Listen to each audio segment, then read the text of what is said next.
Halo Mas, sorry, boleh minta waktunya sebentar? Ya, dari mana ya? Boleh. Boleh? Oke.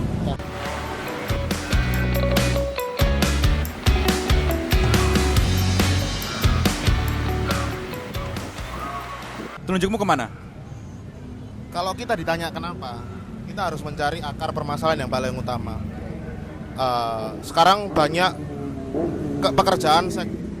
ketersediaan pekerjaan sektor formal itu semakin menipis. Sedangkan data yang diambil dari Badan Pusat Statistik itu adalah dari sektor pekerjaan formal. Dan juga persebaran jurusan yang ada di kampus-kampus Indonesia itu menurut saya masih kurang relevan jika harus mencukupi kebutuhan industri, kebutuhan kerja di Indonesia pada umumnya. Menurut saya Indonesia hanya sebatas Indonesia itu, orang Indonesia itu belum siap untuk tipikal pekerjaan industri yang ada seperti di negara-negara maju pada umumnya. Ya kalau kita mencari akar permasalahan dari kenapa bisa seperti itu, ya kita harus menengok di bagaimana pendidikan dasar yang ditanamkan kepada anak-anak itu sejak kecil. Bagaimana anak-anak dididik untuk melihat dunia, untuk mencari apa yang dia suka, mencari minat mereka, mencari potensi, bukan dirinya sendiri, tapi potensi dari dunia ini ada apa aja yang bisa dieksplor.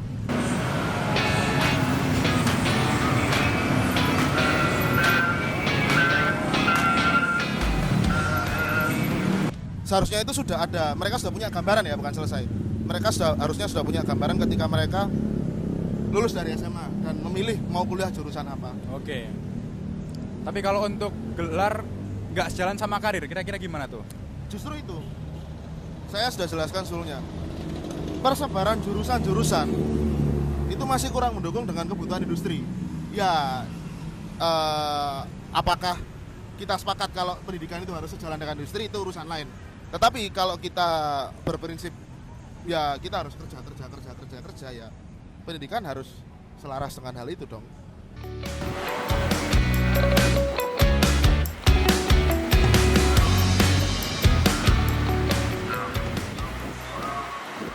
Apakah pekerjaan zaman sekarang itu menguras idealisme anak muda zaman sekarang? Ya harus dilihat dulu gimana dia backgroundnya. Kalau dia udah selesai sama urusan sehari-harinya dia, ya nggak akan. Dia akan bisa bekerja sesuai dengan apa yang dia inginkan, apa yang dia cita-citakan ibaratnya, ya kan. Oke, paham. Kalau boleh tahu kira-kira kakaknya umur berapa nih? Saya sekarang umur 26 tahun. 26. Untuk di usia 26, idealisme penting apa nggak buat kakaknya? Penting. Kayak gimana tuh? Idealisme penting kalau menurut saya itu untuk sebagai batasan buat kita ya. Kita menyadari diri kita itu apa, kita itu siapa. Nah, jadi untuk kita melangkah itu kita punya pegangan. Nah, itu idealisme yang penting menurut saya. Itu gak cuma buat anak muda aja, bahkan sampai kita tua pun itu juga harus dipegang. Oke. Tapi kalau untuk dibandingkan antara idealisme dan potensi, kira-kira lebih prefer kemana kakaknya? Idealisme dan potensi. Kalau menurut saya sih yang pertama muncul itu pasti potensi. Cepat atau lambat potensi itu akan disadari. Ketika orang sudah sadar dia bisanya di sini, dia bisanya di sini. Apalagi kalau potensi itu muncul ketika seseorang itu udah dari masa kecil ya. Menurut saya dia akan menemukan keinginan sesuai dengan potensi yang dia punya. Oke, paham. Jadi potensi itu dari kecil, kalau idealisme itu ditemukan ketika udah lagi bertumbuh dewasa. Bukan, potensi atau idealisme saya dulu lebih dulu potensi. Lebih dulu potensi daripada idealisme. Tetapi tidak selamanya seperti itu juga. Ada beberapa kasus yang ya orang itu pengen sesuatu, tapi dia itu tidak tahu kalau dia itu sanggup atau bisa atau mampu untuk melakukan hal itu. Oke, paham. Ibaratnya ketika masih kecil kita kebiasaan menggambar, kita bisa menggambar, kita bisa main gitar, kita udah bisa main piano sejak kecil.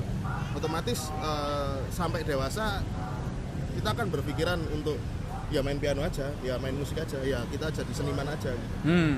Sama sepertinya halnya kalau dari kecil udah gifted lah ya istilahnya, udah punya bakat, udah belajar dengan bagus, udah kayak anak SD menang olimpiade matematika di mana-mana. Ya sampai dewasa dia akan punya idealisme untuk menjadi seorang ya matematikawan, seorang saintis. Oke, menarik.